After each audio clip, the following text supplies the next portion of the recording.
প্রিয় খামারি ভাই এবং বোনেরা, আসসালামু আলাইকুম। স্বাগত আমাদের ইউটিউব চ্যানেলের পক্ষ থেকে। তো দেশ এবং দেশের বাইরে থেকে যারা ভিডিওটি দেখছেন তাদেরকে জানাই আন্তরিক প্রীতি, শুভেচ্ছা, অভিনন্দন। প্রিয় দর্শক, আমি আজকে আপনাদের অনেক দিন পরে মেডিসিন বিষয়ে তথ্য দেব এবং যাদের খামারে সর্দি আছে, সর্দি সমস্যা নিয়ে যারা ভুগতেছেন, তো তাদের উদ্দেশ্যে আজকের এই ভিডিওটি। আপনারা অনেক দিন যাবৎ প্রশ্ন করছিলেন সর্দি বিষয় নিয়ে ভিডিও নিয়ে আসতে, তো আপনাদের কথা রাখার জন্য আবারও সর্দি বিষয় ভিডিও নিয়ে আসলাম। তো আজকের বিষয়টা হবে এমন, আপনি আপনার খামারে যদি মারাত্মক লেভেলের সর্দি হয়ে থাকে, তো সেই সর্দিটা আপনি কিভাবে ঠিক করতে পারবেন সে বিষয়ে বিস্তারিত সম্পূর্ণ তথ্য আজকে আমি আপনাদের জানাবো।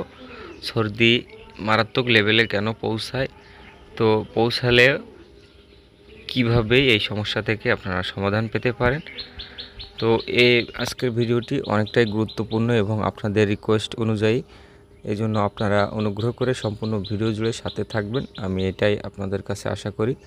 তো আপনারা যদি ভিডিও জুড়ে সাথে থাকেন, ইনশাল্লাহ আপনাদেরই উপকার হবে। তো চলুন শুরু করা যাক আজকের ভিডিও।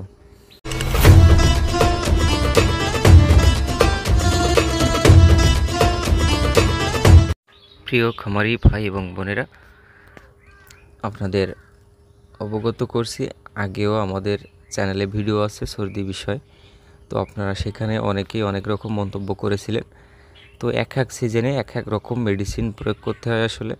তবে সেই সর্দির যে গ্রুপ, মেডিসিনের যে গ্রুপ, সেটা আসলে সেম গ্রুপ, তবে তার সাপোর্ট দিতে হয় ভিন্ন রকমের।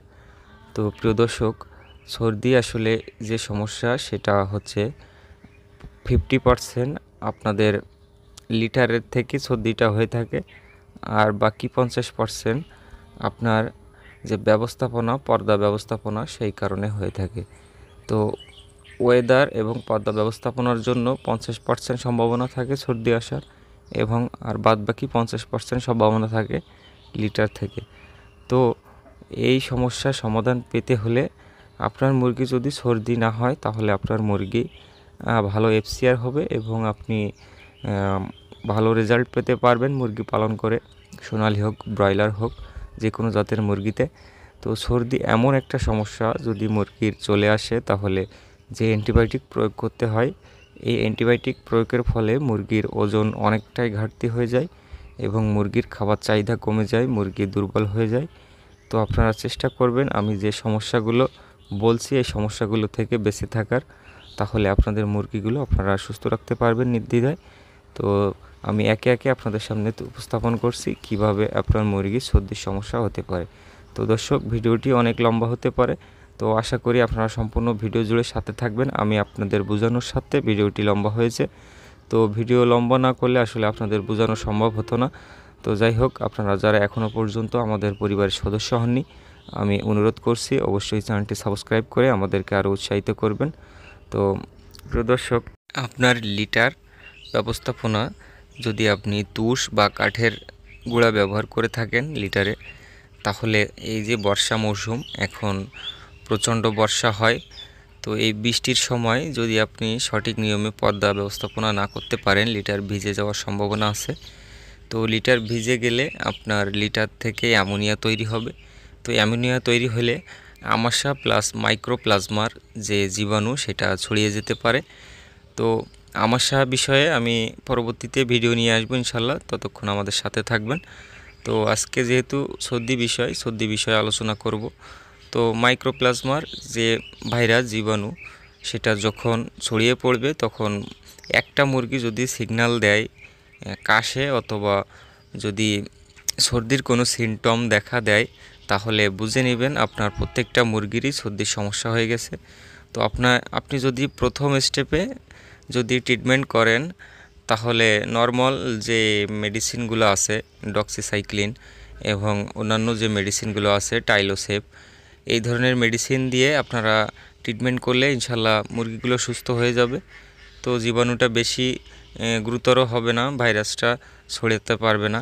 তো আপনারা যদি এখানে কার্পণ্যতা করেন, দেরি করেন, তাহলে আপনাদের মুরগিগুলো অনেক মারাত্মক লেভেলে চলে যেতে পারে। তো মাইক্রোপ্লাজমার সমস্যা থেকে আপনার রানীক্ষেত হতে পারে। তো এজন্য এই রোগটা থেকে আপনারা সবাই সাবধান থাকবেন, সতর্ক থাকবেন। তো লিটার যদি ভেজা ভাব থাকে আপনারা চেষ্টা করবেন সাথে সাথে ভেজা ভাবটা বাইরে ফেলে দিয়ে আবার নতুন করে লিটার দিতে, তাহলে মুরগিগুলো সুস্থ থাকবে। আর যারা বালিতে মুরগি পালন করে থাকেন আমার দেখানো অনুসারে, তো তাদের উদ্দেশ্যে বলছি, যদি কখনো বালিতে পানি পড়ে যায়, আপনার পানির পট যখন সরবরাহ করেন খামারের ভিতরে, সেই স্থানটায় যদি পানি কখনো বাই চান্স পট যদি পড়ে যায় তাহলে পানিতে ভিজে যাবে। তো সাথে সাথে আপনারা ওই জায়গাটা বালিটা বাইরে ফেলে দিয়ে ওখানে শুকনা বালি দিবেন, মানে লিটার এক কথায় শুকনা রাখার চেষ্টা করবেন বর্ষা মৌসুমে, তাহলে মুরগিগুলো লিটার থেকে আর সর্দি সমস্যাটা হওয়ার সম্ভাবনা থাকবে না। তো এখানে দ্বিতীয় কথা যেটা 50% রোগ আসার সম্ভাবনা থাকে পর্দা ব্যবস্থাপনা থেকে। তো আমি এই কথাগুলো বলছি আমার দীর্ঘ অভিজ্ঞতার আলোকে। তো আপনারা যদি আমার কথাগুলো ফলো করেন ইনশাল্লাহ আমার ধারণা আপনারা উপকার পাবেন।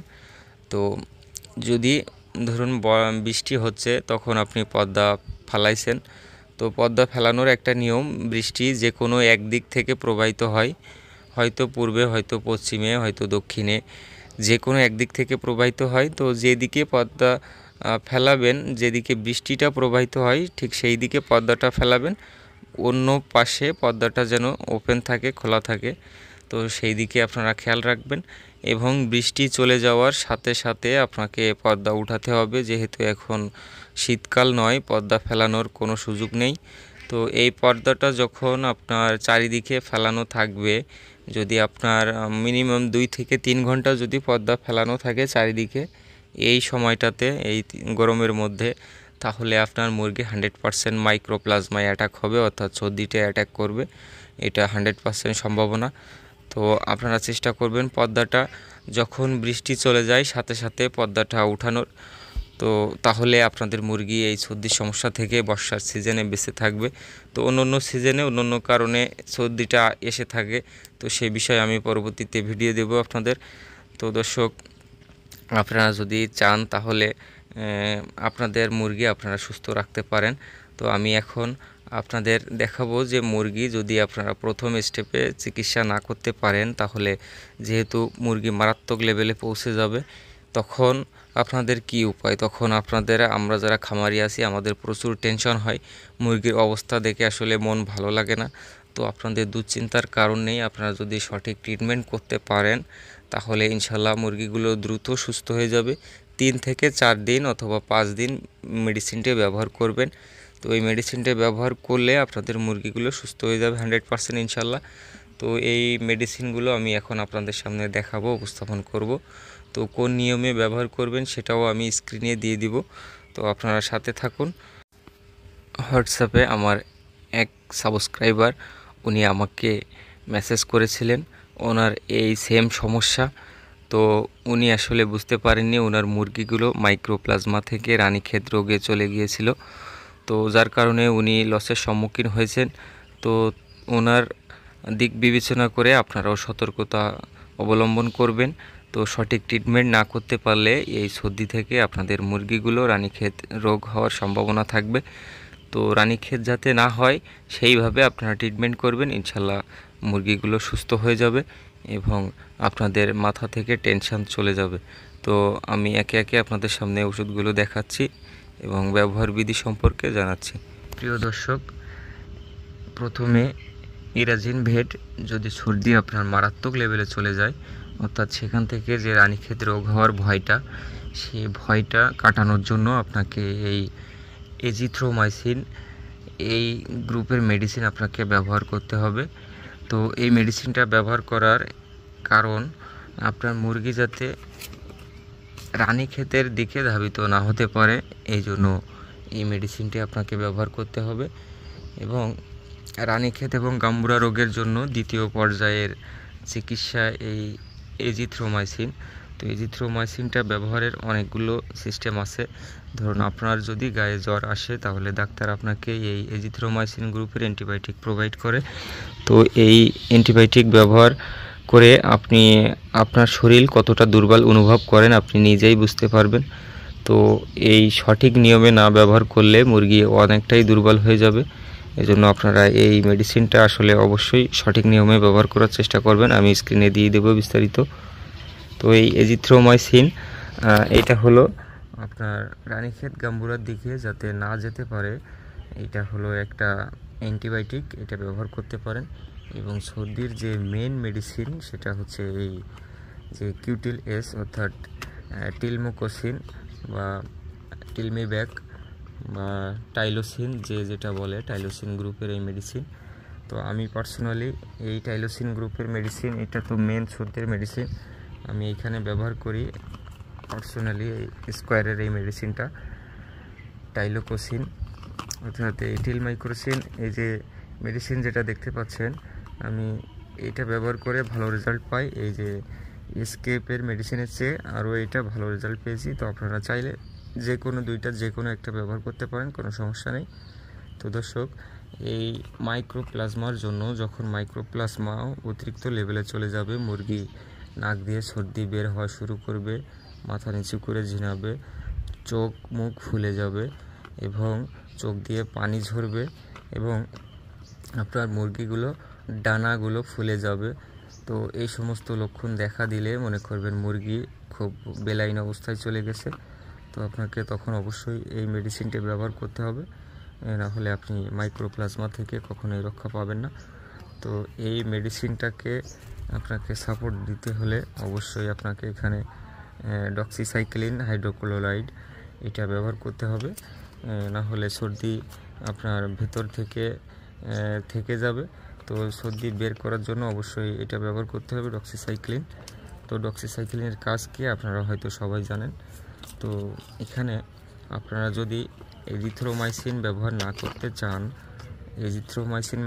করতে চান তাহলে এখানে লিবোম্যাক্স ব্যবহার করতে পারেন অর্থাৎ লিবোফ্লক্সাসিন গ্রুপের মেডিসিন। তো এটাও আপনাকে রানীক্ষেত রোগ হওয়া থেকে রক্ষা করতে পারে। তো আপনারা এই মেডিসিনটা এখানে সাপোর্ট দিতে পারেন। এই যে টিলমাইক্রোসিনের সাথে লিবোম্যাক্স সাপোর্ট দিতে পারেন, অর্থাৎ যদি লিবোম্যাক্স আপনার না থাকে সেখানে আপনি এজিথ্রোমাইসিন সাপোর্ট দিতে পারেন। তো এর সাথে সাথে আপনাকে যেটা ব্যবহার করতে হবে, এই যে ডাইরোলেস, এটা আপনার মুরগির শ্বাস প্রশ্বাসের জন্য অত্যন্ত কার্যকর কাজ করে। মেন্থল অয়েল দিয়ে এটা তৈরি করা হয়। তো এই মেডিসিনটা আপনারা ব্যবহার করতে পারেন হচ্ছে যে কোনো এক সাজে, যে কোনো এক গ্লাস পানিতে এই মেডিসিনের সাথে সাপোর্ট হিসাবে। তাহলে মুরগির শ্বাস প্রশ্বাসের কোনো সমস্যা হবে না, যেগুলো হা করে নিঃশ্বাস নেয় এবং গ্যাড় শব্দ করে সেই শব্দটা বন্ধ হয়ে যাবে এই মেডিসিনের দ্বারাই। তো এরপরে আপনার মুরগি যখন মারাত্মক লেভেলে সর্দি পৌঁছে যাবে তখন অবশ্যই মুরগিগুলো অ্যালার্জি সমস্যা হবে। তো অ্যালার্জির সমস্যা থেকে রক্ষা পেতে হলে এখানে আপনাকে এই হাইড্রোক্লোরাইড এই মেডিসিনটা সাপোর্ট দিতে হবে। যেহেতু মুরগি যখন সর্দি চলে আসে তখন অবশ্যই অ্যালার্জি সমস্যা দেখা দেয় ধুলাবালি থাকার কারণে। তো আপনারা অবশ্যই আপনারা এই অ্যালার্জির মেডিসিনটা প্রয়োগ করবেন। তো যে কোনো ভেটেরিনারি দোকানে এই মেডিসিনটা পাওয়া যায়, আপনারা গ্রুপটা উল্লেখ করবেন হাইড্রোক্লোরাইড, তাহলে আপনাদের যে কোনো ভেটেরিনারি ফার্মেসি দোকানদার আপনাকে দিয়ে দেবে। তো আপনার মুরগি যদি কাশির সমস্যা থাকে, সর্দির সাথে কাশি, তাহলে অবশ্যই এই আয়ুর্বেদিক যে মেডিসিন ব্রঙ্কোভেট দেখতে পাচ্ছেন, এটা একমি কোম্পানির। তো এই মেডিসিনটা আপনারা ব্যবহার করতে পারেন। এটা কোনো অ্যান্টিবায়োটিক নয়, এটা সম্পূর্ণ একটি আয়ুর্বেদিক ওষুধ। এটা ব্যবহার করলে মুরগিগুলো দ্রুত কাশির সমস্যা থেকে সমাধান হয়ে যাবে। তো দর্শক, প্রচুর যখন সর্দির সমস্যা থাকে তখন মুরগির গায়ে হালকা জ্বর থাকে, তো অনেক সময় মারাত্মকও জ্বর থাকে। তো জ্বরের জন্য আপনারা এখানে ব্যবহার করবেন অবশ্যই ফাস্টবেট। তো ফাস্টবেট যদি আপনার ফাস্টবেটে যদি কাজ না হয়, জ্বরটা যদি মারাত্মক লেভেলে থাকে, তাহলে অবশ্যই এখানে PK5 ব্যবহার করবেন। তো PK5 ব্যবহার করলে আপনার জ্বরের সমস্যাটা সমাধান হয়ে যাবে। যদি মারাত্মক লেভেলের জ্বর হয় তাহলে ব্যবহার করবেন, না হলে না। তো যদি সামান্য পরিমাণ জ্বর থাকে অর্থাৎ কম জ্বর থাকে তাহলে এই ফাস্টবেটটা ব্যবহার করবেন, ইনশাল্লাহ তাহলে ভালো কাজ করবে। তো এই সব মেডিসিনকে সাপোর্ট দিতে হলে এই যে সব মেডিসিন দেখতে পাচ্ছেন, 1, 2, 3, 4, এই ডক্সিবিট 5টা, একটা 6টা, এই সব মেডিসিনকে সাপোর্ট দিবেন। আপনারা এখানে অ্যামোক্সিসিলিন ব্যবহার করবেন।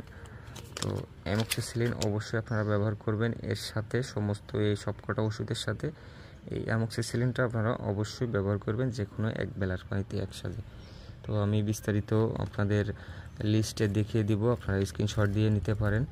তো এই ওষুধগুলো চলবে 2 বেলা, অর্থাৎ আপনার সকাল এবং রাত্রে এই মেডিসিনগুলো ব্যবহার করবেন। এবং দুপুরবেলাতে আপনাদের রেনাসি, এবং যেহেতু সর্দির সমস্যা হলে মুরগি কিছু খেতে চায় না, তখন অবশ্যই আপনাকে লিকুজাইম, এই যে হজমের যে ওষুধ, এই মেডিসিনটা আপনাকে ব্যবহার করতে হবে। এটা বাইরের একটি মেডিসিন, খুবই ভালো কাজ করে।